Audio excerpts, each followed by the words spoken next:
Students of the Oyo Training School for the Blind don't come outside, they complain about the bad quality of food wey be say they serve them inside the school. And based on wetin the students they talk, they claim say the cooks they talk say na the budget wey Buhari carry give them, na the kind food na they carry put for them.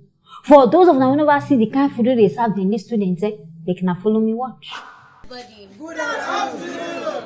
Actually, we are in Oyo Training School for the Blind. Ogbomoso, please, great Nigeria, we want you to check this food given to us. We blind, this is the food being served for us. So we asked them, that is this the food that is supposed to meant for us? And what they said is, yes, that is His Excellency that told them to serve this food for us. Please, Nigerians, people in this Nigeria, please, we want you to help us share this video because they are cheating us here in Oyo Training School for the Blind. Thank you. Even goats no suppose they chop this kind of food. Because to me, I feel say they want just suffer than these people. And me, I don't believe that these cooks say na wetin Buhari carry come for them. I just feel say they capitalize on the effects they know they see. So anything where they like, now they will cook for them. But this one said they use that same message to Buhari. Say when they say cooking items don't they ridiculously high. Because if they go market, me I feel say anything where they have money go fit buy. Now wetin they go buy come. And I know all these kind of government workers and cook, they always want thief. Yeah, now why they serve all these kind of things to them? But these people, they physically challenged.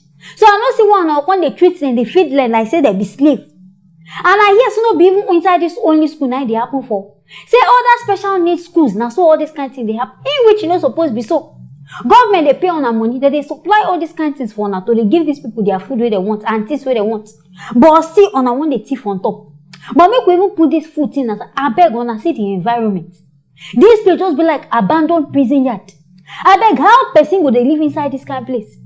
I beg we just assume to our government people, one of their pikin, just one. They blind, they live here. I beg they themselves their own conscience. On a go allow on a pikin stay here. I don't know why our government they treat people like say they be burden. These people not supposed to be burden because they be government property. As they be, they don't get anybody to help them. So now on a nice supposed carry the matter for head. So Mr. Buhari, we dey beg on you because as it be like this country fall on top of your hand. So find something to do about these special needs kids. Not be only this Oyo State own. Other states own self will be said that they complain, but on another hear. I beg and look towards their side. You now you collect almost 600 million for your own food. But see people will be said they really they in need, they know they see. To say they won't go hustle for their food. People will be said they really need and now you know they focus on their side. Now your own personal belly, now they focus on. Anyways, my people, now this one now here, now make a bring and come. Make now stay tuned for our next story. I hear say inside Lagos, Lagos police don't begin enter one training camp. Say they don't arrest 108 suspects. These people they pretend say them they be Nigerian Navy. And based on what we get, I hear say this camp don't they operate since 2015. And then they go with the name Nigerian Merchant Navy. Say nobody authorized them, nobody tell them, say, may they create this group. I don't know who sent the message. Now, there, this Nigerian police now, don't go pack all of them, plus their students, put inside panty. My people, when you watch this one, make now follow me see. Commissioner of Police Hakeem Odumosu on Wednesday ordered his men to storm their training camp located at Ugudu area of the state. He said the trainees were arrested around 11 a.m. alongside their commanding officer, Sunday Dakari. The Commissioner of Police insisted that since the Nigerian Merchant Navy had been outlawed by the federal government, he would not watch them carry on with their activities in Lagos. Items recovered from the suspects include camouflage clothing, rank badges, signboards, identity cards, recruitment letters, promotion letters, motorcycles, a plasma television, 3 cutlasses, charms, and others. Now, wow. But I still dey shocked and surprised say a camp like this go dey inside Nigeria. And since our government no go don't know about them. But me I feel say maybe now all these people will be say with the see now, then they go about go they harass. They are not be the military men, I be now unknown government, they are not be them. Maybe the people who they fight, they are not them be this. But me I get an issue with what be said now can't decide say I won't arrest the students. Why be so now go arrest students? Because these students they may not even know say this camp now fake, I be say that they run them illegally. So at least the authorities, the big people, the leaders, now them not supposed carry. No be students will say they don't pay money. Now they when they find out say even the schools everywhere they go now scam. How am I supposed to say they go they feel? But me, this whole merchant navy waiting at the corner, me, I feel say this thing don't day before. Me, I feel say maybe before that government don't decide say they don't want the game. Now why all this kind of kata they happen? Because me, I know say Nimasa dey, maritime institution dey, and all of them they link together. So I can't dey surprised now say now they can't get issues. They claim say this one not dey among them. But anyway, the Nigerian police don't get information for now. They claim say if you see any Navy officer will be saying they do any illegal operations, so on a feel say this one will not be real Navy person. Say make na report them, will say as it be like this, they want to catch them. Say they won't begin arrest them because they feel say they're there among the people where they cause destruction inside the country. But me, I guess my advice for now, instead of now arresting them and putting them inside cell, me I go feel say make na just kuku convert them. Either they turn to police or they turn to army. Because they very dedicated and then they willing to come and say, okay, they want they do this kind of work. Make na kuku just put them for that side. Because if you now pursue them just like that, now those kind of people now they vex later. Go come outside, come they terrorize, now they end up turn to bandits. So this one, I don't give them this opportunity. Make na just twist them. Make na just carry innocence to them. Go put them inside cell.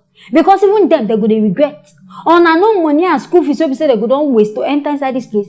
We'll be saying now, when they tell they say na fake. So I beg, make na just look the way. Them, they no know. If na want arrest anybody, na the leaders. Make na just pity them with this one. Anyways, my viewers, now here I go end them on this matter. Make na stay tuned for our next story. One man don't come out, they seek for justice. After police kill him wife and even himself will come outside they talk now, they even shoot him gun. And last I still they talk for this night. Not only God go fit save us from the hands of police people. Claiming say him and his family na church that they come from. Now there police stop him and they tell police say, oh God, this thing where they drive, this keke where they drive. Not be for business purpose now because of say wait, now house we they go. Before we go see you, this man don't carry him gun, shoot him. He no even know say this gun now don't go attack the wife. Now what he land this man now inside this trouble wey dey. Now person they talk, he no even fit talk well. Even common work, this man no fit do again. My people never watch this one, eh? You can follow me see. Because I went to feed them from the church. From Egypt to Abadanje. And getting to Ejiko bus stop. A sons of policemen threw my camera lights. They were just discussing. Suddenly, one of them brought out a gun to hit me. Now, fuck. I went to meet them. One ordered me to go. And the process of entering my camera, I didn't know the one was already preparing to shoot. All of a sudden, I heard gunshot behind me. Before I know, my mouth was open, my jaw was open, blood was gushing out. I thought it was only me. The nurse got down to hold myself. Then I heard the children shouting, "Mommy, mommy, mommy is dying, mommy is dying. Mommy is dying, mommy is dying." And I rushed back to meet my wife. I was even rushing to show her that police that killed me, and now saw her dying, bleeding. The blood was just pumping out from her head. And that's how she died. There was no argument. There was no interrogation. The only thing, all what I know is that one was trying to ask me a question. The other one said, when he discovered that we are family, and asked me to go. The other one that carried the gun to hit me before, none shot. Now wow. See the kind stress and pain wey be say this man they go through. For on top police wahala. No be say even know that this police before. But among everything wey this man talking, na the hospital part na dey vex me pass. Why be say person now go see say they don't shoot am for mouth, the mouth don't open. Or now go see they ask for police people. I beg person in the right senses go use cutlass cut himself. Because sometimes I know they understand on. Now why I always don't like all these doctors and nurses, because sometimes I dey feel say this na evil act on they no do. Even if person carry police report, una go still delay so until the person die before una go know say na one attempt to the person. But last now, this man survivor. But the reason here that the police will come commit these ones, I'm not sure say they even collect punishment. They claim said the oga of police said they go punish them. Yes, now go punish them. But we no see them these people. She be normal if person keep person, they go carry the person go court, go face the crime. Why be say then this one so be say they can't commit this one on account they hide them. They talk say na go punish them. I no go surprise them, I don't even transfer them. So that these people know can't find this matter. But anyway, this man don't come outside now. They seek for help. Because as they he no fit work again. Hand wey be saying they use they drive the keke, the hand don't destroy. So he no see how he wanted to feed the family again. Now why they beg on the government? Governor Ambode. Sorry, Governor Sanwo-Olu, now you they call you. So make you come put your mouth inside this matter. Either not to compensate the man, or you find something to do for him. You find something small, give up. Because you know they easy. Police no go just they commit crime, go hide. Then the innocent person will be say, he no even know anything, he go come there for one side, they suffer. So I beg our Nigerian government make na find something to do about this man matter. Anyways, my viewers, now here I go end up on this matter. Make na stay tuned for our next story.